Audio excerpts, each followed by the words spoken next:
반갑습니다. 저는 트레니욱을 이끌고 있는 유채인 디자이너고요. 디자이너이자 대표이고요. 대표에는 많은 책임감들이 있지만 그런 것들은 디자이너들이 갖고 있어야 될 책임감이니까 왜 대표라고 설명을 하는지 제가 나중에 이제 설명을 드릴게요. 그래서 간단하게 옷에 대해서 설명을 드릴 거고, 또 사실은 옷보다는 분명히 궁금하신 것들이 있을 거예요. 어떻게 브랜드가 성장을 했는지, 성장하기까지 어떤 것들이 필요했는지, 성장을 해보니까 어떤 것들이 정말 이런 거는 정말 필요하다, 이런 거를 궁금한 거 있으면 편하게 물어보면 되니까 이렇게 하면 될 것 같고요.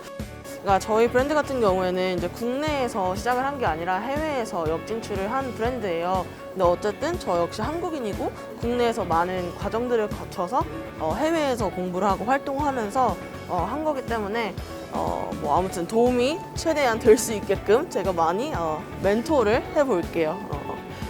옷이 실제로 소비자한테 전달이 되던, 아니면 그 쇼를 한다고 하죠. 쇼할 때 마지막에 고객님들이나 아니면 관중들한테 옷이 나가서 옷을 판매를 했어.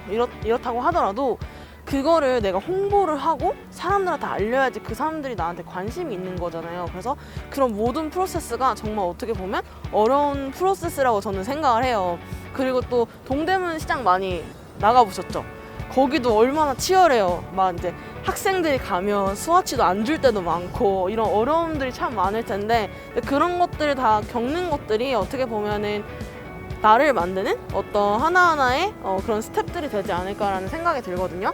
그래서 저는 모든 사람들한테 얘기를 할 때 디자이너라고 봤을 때 그냥 하나에 국한되지 말고 내가 디자인을 좋아하고 디자인을 하고 싶은 사람이 맞는데, 그거를 더 멀리 보내기 위해서는 다양한 분야에 눈을 뜨고 관심을 갖고 거기에 대해서 니즈를 파악을 하고 있어야지, 그게 어떤 상황에 어떤 순간에 맞닥뜨리더라도 그걸 대체하고 뭔가 긍정적으로 리딩을 할 수 있는 그런 프로세스가 되거든요. 그래서 그런 거를 꼭 얘기를 해주고 싶어요.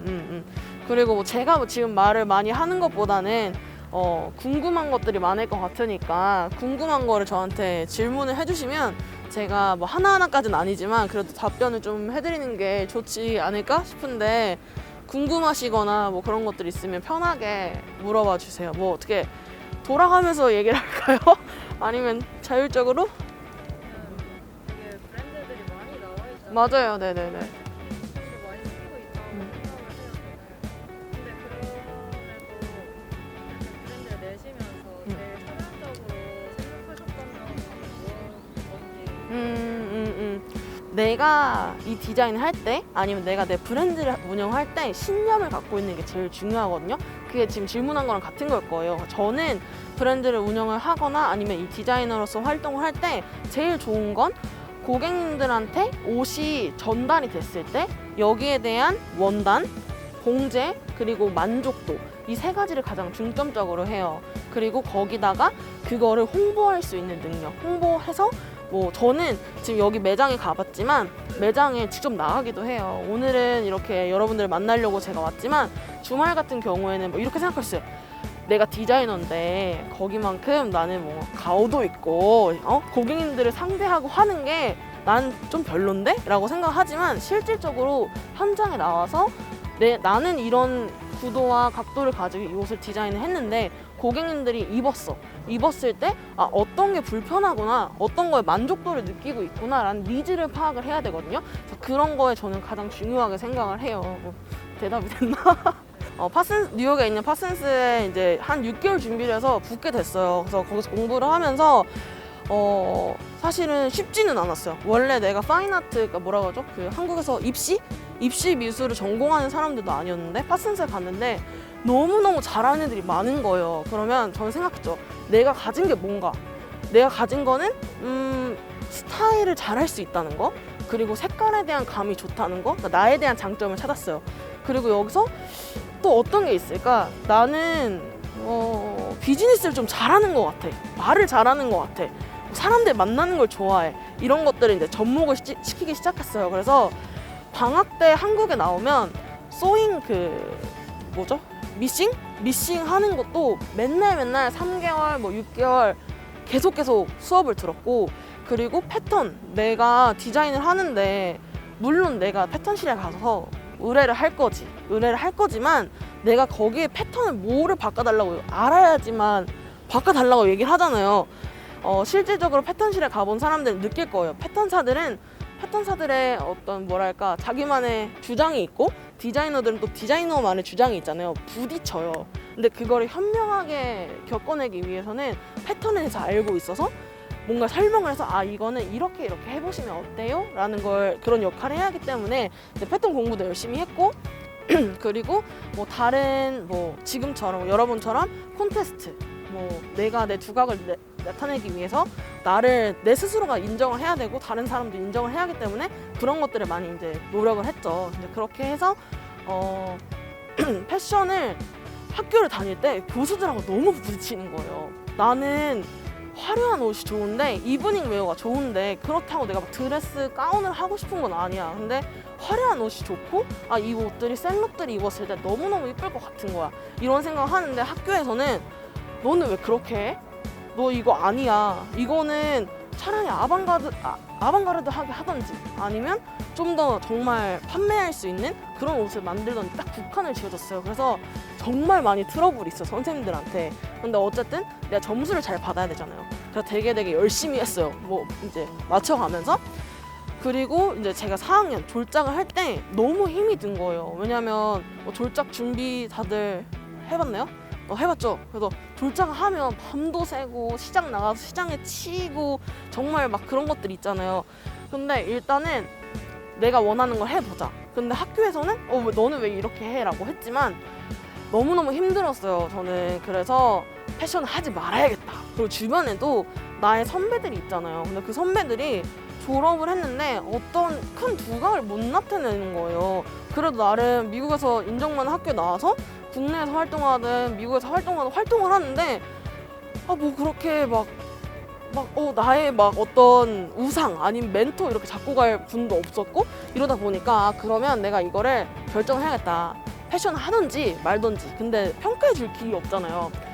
그러면 외국 그 컨테스트, 외국 이렇게 대회들에 이거를 내보고 걔네들은 정말 글로벌 시각에서 보는 거잖아요. 그럼 내가 여기서 인정이 되면 나는 그게 맞는 거고 아니면 다른 길. 왜냐면 MD도 있고 패션에서 할 수 있는 게 얼마나 많아요. 그래서 그쪽으로 빠져야겠다라고 생각했는데 지원을 하게 됐고 그게 너무너무 잘 이제 이루어진 거죠. 이제 그거를 토대로 해서 제가 이제 뭐 뉴욕에 쇼도 하게 되고 또 밴쿠버라든지 이런 데 초청을 받게 됐어요. 그래서 그렇게 아무튼 그런 많은 프로세스들을 겪어서 이제 이 자리까지 오게 되었는데 내가 좋아하는 것들을 하다 보니까 뉴욕에서 쇼를 하고 하면 얼마나 화려한 것들이 많아요. 내 머릿속에 있는 거 하려고 하면 입을 수가 없는 거예요, 옷이. 그래서 처음에는 이제 미국에 제가 이제 쇼룸을 갖게 되었는데 거기서 소호에 있는 매장이에요. 거기다가 제 쇼 제품들 걸어놨어요. 근데 금액들이 진짜 막 200만, 왜냐면 수작업을 하니까 200만 원, 300만 원이 이렇게 되는 거예요. 근데 그 쉽사리 살 수 있는 금액은 아니잖아요. 뭐 내가 구찌도 아니고 뭐도 아니고 큰 브랜드가 아닌데. 근데 뉴욕에서는 되게 신기하게도 그 옷에 대한 가치를 봐서 그 옷이 하나 둘씩 나가기 시작을 하는 거예요. 그래서 그 사람들한테 이게 누가 팔아준 게 아니라 내가 그 매장에 나가서 직접 셀링을 했어요. 이 제품은 이러이러하고 이러이러한 포인트가 있고 이만큼 가치가 있는 옷이다라고 설명하기 시작했고 그 사람들한테 피드백을 받기 시작했어요. 아, 이 옷이 내가 봤을 때 입었을 때 너무너무 이쁜데 이게 이렇게 하면은 더 쉽게 살 수도 있을 것 같아. 이런 피드백들을 많이 듣게 됐어요. 그러면서 런웨이 라인이 따로 있고 그 다음에 레디투웨어를 내게 된 거예요. 근데 런웨이 제품을 좋아하시는 분이 많다 보니 이제 그러다 보니까 어쨌든 이제 레디투웨어라는 라인을 이제 내게 됐는데 지금 이 얘기를 왜 장황하게 풀었냐면 자기의 색깔을 갖는 게 중요하다고 얘기를 하는 거예요. 그래서 내가 지금 운영하고자 하는 내가 좋아하는 디자인을 하는 거 30%. 그리고 나머지는 내가 이 디자인을 하기 위해서 내가 살아남아야 되잖아요. 물론 집에 돈이 많고 좋은 백그라운드가 있어서 내가 하고 싶은 걸 하면 정말 좋지. 베스트. 근데 그렇다고 하더라도 내가 디자이너로서 인정을 받는다는 건 내가 좋아하는 것만 해서 되는 게 아니라 사람들이 좋아하는 것과 내가 좋아하는 거를 합쳐야 돼요. 그래서 저는 할 때 항상 내가 좋아하는 거 30% 그리고 고객님들이 좋아하는 거 70% 합쳐서 이 옷을 고객님들이 입고 난 다음에 이거 되게 멋지다라는 시너지가 생겨야지 이 옷이 멋있어지는 거거든요. 내가 좋아한다고 되는 게 아니라. 그래서 저는 항상 30대 70 이런 식으로 묶고 있어요. 해외 경험들은 정말 중요한 것 같아요. 그래서 최소한 2주에서 한 달은 나가서 옷들 보고 사람들 입는 거 보고 아니면 저는 제가 만든 옷을 입을 수는 없어요. 하지만 여러분은 입을 수 있잖아요. 입고 나가서 사람들이 외국 애들은 이렇게 반응이 되게 크잖아요. 그래서 옷을 이쁘게 입고 왔으면 너 옷 어디 거야? 되게 이쁘다. 막 이런 질문들을 많이 한단 말이에요. 이런 피드백들이 들으면서 나를 이제 좀 더 쌓아 나가는 거죠. 그래서 외국 유학은 필수는 아니지만 해외 경험은 저는 필수라고 생각을 해요. 어떤 특정의 내가 좋아하는 노래를 듣고 어디를 이제 운전하면서 이럴 때마다 보이는 색깔, 형상 이런 것들 있잖아요. 이런 거를 캐치를 그냥 사진을 찍어놔요, 무조건. 그래서 저의 그 아카이브를 만들어 놓고 그게 나중에 어떤 내가 시즌을 할 때 그거를 이렇게 하나하나씩 들춰보다 보면 여기서 이번에 컨셉은 이런 포인트로 가면 좋겠다. 근데 여기에 이 분위기에 맞는 거는 이런 컬러랑 이런 걸로 가면 좋은데 그러면 어떤 원단을 쓰는 게 좋을까? 이렇게 하면서 좀 디벨롭을 하는 편이에요. 근데 그게 쉽지는 않아요. 왜냐면 그게 정말 졸작을 하는 거여서 시간이 많아서 이거를 영감을 받아서 오랫동안 한다면 참 좋겠지만 실질적으로 디자인 업무를 하다 보면 정말 순식간에 바뀌어야 되는 그런 것들이 많거든요. 그래서 쉽지는 않지만 저는 이제 영감을 그런 식으로 받는 편이에요. 지금 다들 본선에 올라갔잖아요. 본선에 올라갔고 나만의 그게 프라이드가 분명히 쌓일 거예요. 내 친구들하고는 좀 틀려. 나는 이런 것도 했어. 이런 것들이 분명히 있을 텐데 뭐든지 성공을 하기 위해서는 제가 성공했다는 얘기는 아니지만 성공을 하기 위해서는 그런 것들을 좀 누르고 나를 조금 숙이고선 들어갈 것들이 분명히 필요하거든요. 그 숙이고 들어가다 보면 거기에서 분명히 좋은 쪽으로 연결되는 것들이 있어요. 근데 그 모든 것들이 기회거든요. 그게 기회란 말이에요. 그거를 놓치지 않고 꾸준하게 하는 거가 정말 중요한 것 같아요. 그래서 재지 말고 나한테 이런 기회가 왔어? 그러면 그 기회를 놓치지 않고 이걸 하기 위해서 제일 잘할 수 있는 거 뭐가 있을까? 라고 하고 그냥 그것만 보고 맹목적으로 달려가는 게 제일 좋지 않을까? 라는 생각이 들어요. 왜냐면 저도 이 브랜드 하면서 얼마나 힘든 점이 많겠어요. 디자이너 브랜드가 직원이 100명이어서 너는 그래 너는 여성 파트에 다이마루야 다이마루 파트 해 이렇게 하면 좋겠지만 그거는 저는 뉴욕에서 졸업을 하고 학교를 다니면서 인턴을 많이 했거든요. 인턴을 하면서도 우리가 아는 굵직굵직한 브랜드 있잖아. 마이클 코어스, 알렉산더 왕, 셀리나 포인트 그런 모든 브랜드들을 이제 가봤을 거 아니에요? 예를 들어서 마이클 코어스처럼 정말 대기업화된 그런 브랜드들은 다 있어요. 작지 그리는 테크니컬 디자이너 누구 무슨 파트에 이게 있지만 여러분들이 국내에서 디자이너를 시작을 할 때는 절대 그렇지 못해요. 절대 그렇지 못하고 내가 처음부터 끝까지 그리고 내가 직원을 뽑았어. 직원을 뽑는다고 하더라도 내가 다 한 번씩 확인을 해야 돼요. 그런 부분들이 참 중요한 것 같아요.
제가 그 한산모시 신진 디자이너 공모전 2회 때입니다. 전통 소재이니만큼 이 친구들이 이 소재의 가치를 얼마만큼 인정해 줄까? 이 소재를 특성, 이 1500년 역사를 살아온 이 자연의 소재, 친환경 소재를 이 옷을 어떤 옷을 입으면 내가 입고 싶은 옷이 될까? 그런 고민을 함께 해줬으면 좋겠다. 그냥 고민만 함께 해줬어도 좋겠다. 또 이 젊은 친구들이 매력에 딱 빠져버리면 우리나라는 10대, 20대 젊은 친구들이 기업 하나 살리고 기업 하나 죽입니다. 그만큼 트렌드라는 게 굉장히 중요한데 오늘 사실 상상 이상의 결과를 봤습니다. 그리고 상상 이상의 기대를 품고 앞으로의 한산모시의 비전을 읽을 수 있었습니다. 너무너무 고생하셨고 너무너무 감사합니다. 오늘 신진 디자이너 공모전의 의상들은 바로 그냥 밖에 매장에서 판매를 해도 충분히 팔릴 수 있는 가치가 있는 의상이었습니다. 대부분 신진 디자이너 공모전 한두 번 한 건 아니지만 이런 완성도를 가진 신진 디자이너 공모전이 또 있을까요? 라는 생각을 해봅니다. 일반적으로 한복 원단 굉장히 많은 사람들이 소재를 다루고 흔하게 만져볼 수 있는 소재를 가지고도 완성도를 만들기가 작품의 완성도를 갖추기가 참 쉽지 않은데 정말 평생 한 번도 입기 힘들다는 만져보지 못하는 일반인들도 쉽게 접하지 못하는 그 소재를 처음 받아보고 그 작품을 고민하고 완성시키는 그대들의 열정에 대한민국의 미래가 밝다고 생각을 하고 앞으로 더 많이 오늘 끝나고 상을 받든 안 받든 무슨 상을 받던 안 받던 상관이 없이 그대들이 우리 한산모시의 그 디자이너 앞으로의 MZ세대의 디자이너라고 생각을 합니다. 정말 고생 많으셨습니다. 감사합니다. 신진 디자이너라고 할 수도 있고요. 어떻게 보면은 굉장히 퀄리티가 높고 또 잘 풀어냈기 때문에 이제 나아가는 이머징 신진 디자이너분들 항상 화이팅 하시고요. 또 이런 한산모시라든지 국내의 어떤 매개체나 어떤 특성들을 이용해서 이제 패션에 접목을 시켜서 글로벌 스테이지로 나갔으면 좋겠습니다. 의상의 힘으로 대한민국의 위상을 정말 다시 한번 높일 수 있고 대한민국의 문화와 정신을 알릴 수 있는 계기가 되지 않나 싶습니다. 이번 계기로 이 신인 디자이너들이 많은 한산 모시를 소재로 해서 많은 디자인을 만들어내고 그것이 글로벌 시티화 되는데 도움이 되기를 바랍니다.